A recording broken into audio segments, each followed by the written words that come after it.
Hello friends, take two. We usually do all this in one take, but we're doing it twice today because there's some important information that I forgot to include. First of all, everything you're trading, zoom out to see if you are in an inside week. We're going to have a lot of inside bars from last week. The levels, high and low, if you're in an inside week, are going to be pretty significant this week. And we can see on Apple why that is. So what is an inside week? It's an inside bar where the range of your highs and lows last week fit inside the range of the preceding candlestick.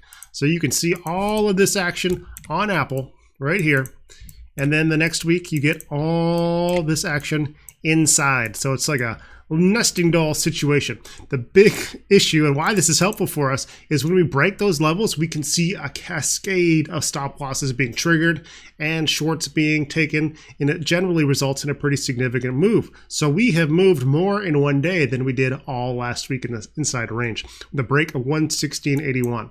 We're also going to spend some time looking at Apple's weekly time frame. 107.32 is the next support level on the weekly, and then down here at 103.10. Now, if we get back up above 116.81, that's going to remove some of that negative sentiment that we have right now. This looks very bearish. Keep in mind, this is the weekly, but this is also the daily candlestick because it's 1 day's worth of action.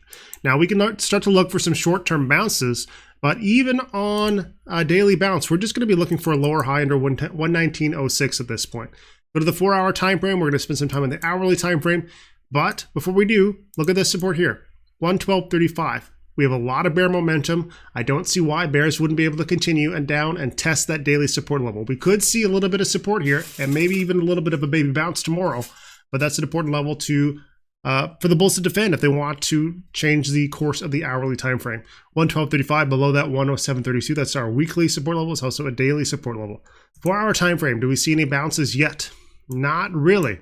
We can see a little bit of an attempt on the hourly time frame, but we're still trending down pretty hard.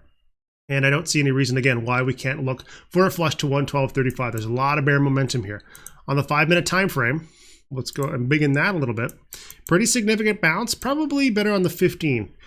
I'm always looking at my bounces to see what my low is and to see where I turn. If I get around my EMA 12 and I start to look for more downside, I start to look for a 12-16 downtrend, and I'm looking for lower highs and lower lows. And we're certainly seeing that right now, 5-cent lower low. If we open to lower tomorrow below this range, I'm going to be looking for a flush to 125.35. If we open above it, I'm going to be looking for resistance and a lower high under 115.36. But right now, bears have momentum. It's up for the bulls to decide if and when and where they want to get a little bit of a bounce going on the hourly and 4-hour time frame. Nothing significant has occurred yet. RSI is just above oversold on the 4-hour time frame. We could get a nice oversold bounce in the 4-hour if we get a dip down to 112.35. Right now, bears have momentum. It's up to the bulls to change that. GTBIF, not an inside week, but certainly worth checking. On the daily time frame, we have a little bit of an indecision candlestick. The big thing up here on GTBIF, I nailed it. 1959 was a key level of support. We knocked that out, and now we're looking to see if we are bouncing. If we go to the hourly time frame, we can see a nice low, lower high, lower low. Right now, this is still lower high under 1898. We need to get over top of that in order to change the story. Otherwise, we're looking for another lower low. If we see a higher low and then a break of 1898, that turns out to be a little bit of a head and shoulders type action. A head and shoulders is when you have a low. Bears continue to fight down, proving themselves again. But where we expect to see a lower low that would lock in a downtrend, which would be more significant for the long term, we actually get a higher low and we get an inverse head and shoulders, and the bears prove that they can't, in fact, drive the price any lower, which gives the bulls an opportunity to drive the price higher. So what we're going to look for again is a lower low. If we get a higher low, we're looking for that inverse head and shoulders. Key level for the bulls is to break 1898. This is fun. Talk too fast and the words come out sometimes jumbled. SPCE. On the weekly time frame, inside a week, nope, a lot of bull momentum. So we're looking for resistance right now on the weekly time frame at 27.55. Again, remember, this is just a daily candlestick. So we can go and say, yes, this is a daily resistance. A high day is very often a area of resistance. And if it's not an area of resistance, it is a key psychological level that the bulls want to get over top of. Some people just trade on breaks of highs, even if you don't see any resistance at them. Daily time frame, get it close to overbought. Nice little consolidation day, probably a hourly or 4-hour bull flag. Let's see.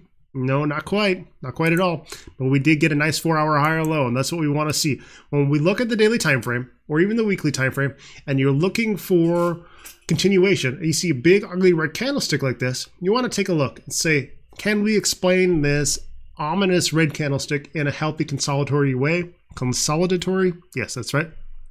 In which case we go to the 4-hour time frame, looking for a flag. Didn't see a flag, but we do have 4-hour higher lows. So as long as bulls maintain 4-hour higher lows, they're going to be in beautiful shape. Anything over 23.05 is going to give us a 4-hour higher low, and that is what we're going to be expecting at this time as we have hit new higher highs and now looking to set higher lows and continue what the bulls have been working on for quite a while here on SPCE. Resistance 25.40, hourly time frame looking just fine right now. Not quite overbought. Bulls in full control, SPCE at this time. Tesla. Who doesn't like talking about Tesla? All right, so Tesla, again, resistance is going to be the today's high of day. That's all we have on the daily time frame. We are at all-time highs. And I want to point out one thing. When we're in this sort of scenario, RSI doesn't matter too much at all. We can use it when we're looking at short-term trends, but as far as the daily time frame, I don't think bulls are going to be too concerned about being overbought. So keep an eye on the price action. This is what it's all about right now. 4-hour time frame, higher lows, higher highs. Anything over 49.01 is going to give us exactly what we need for upside continuation. Inside bar on the 4-hour time frame. Be a little bit cautious about that. But on the hourly, looks like we got almost an ascending triangle type pattern. We have relatively tight area of resistance, and we have overall hourly higher lows, 15-minute time frame, shaping up sort of the same. This is the shape that I'm looking at. I'm closing my eyes and I'm squinting and I'm seeing an ascending triangle type shape. We have a nice rounded number resistance at 526, so bulls are going to want to get over top of that to continue the upside, hourly higher lows, higher highs. Everything's looking bullish so far. I would be most concerned on the hourly time frame at about the loss of 514.50. If we lose that, we're likely looking at 4-hour consolidation, which again is just fine. AMD. Usually I'll look at the tickers briefly before I take a quick analysis of these videos, but I did not do that on today's chart. So let's check it out. Let's go to the weekly time frame. Weekly inside bar. We had a weekly inside bar. Looks like we broke bull, but we didn't manage to do too much with that. Now, people will be concerned about the lack of follow through, but it's a lack of follow through so far. This break is still going to be an actionable signal for the duration of the week. We broke bull. Bulls proved themselves. Now they need to get back above that level. 86.01 is going to be key. If they close below that level, that's significantly more bearish for the week ahead. But right now, bulls still have a lot of opportunity to get above this level. Resistance on the daily time frame is going to be the high of day again. I would still be looking for resistance at 86 psychological because we have pulled back ever so slightly from that. 86.13, 86 psychological. Let's see, what does the 4-hour time frame have for us? Higher lows, higher highs, looking good that way. And on the hourly time frame, a little bit more of a pullback than I'd like to see. As long as bulls can hold above 84.47, they're going to be in relatively okay shape. I don't like this form of hourly bear flag that I'm seeing.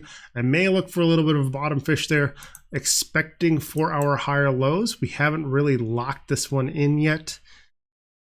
I don't like this big move away and then the fade. But overall, 4-hour time frame, hourly higher lows, higher highs. If we lose 84.45, I think we're going to be falling back down and trying to establish a more concrete higher low somewhere above 81.60. And if we did that, I think it would take us a few days to move through that action, in which case that weekly inside bar bear break would be significantly more bearish, and we'd be expecting lower highs in the daily to follow. So a lot up for the bulls to decide on in the next few days. I wouldn't be placing a trade in the short term on AMD. I want to see what the bulls are going to do with this range that they have given us. That's it for today. If you have any questions, feel free to ask in the YouTube comments or send me an email, support@chartguys.com. And that's it. Have a great day, and hope to talk to you soon.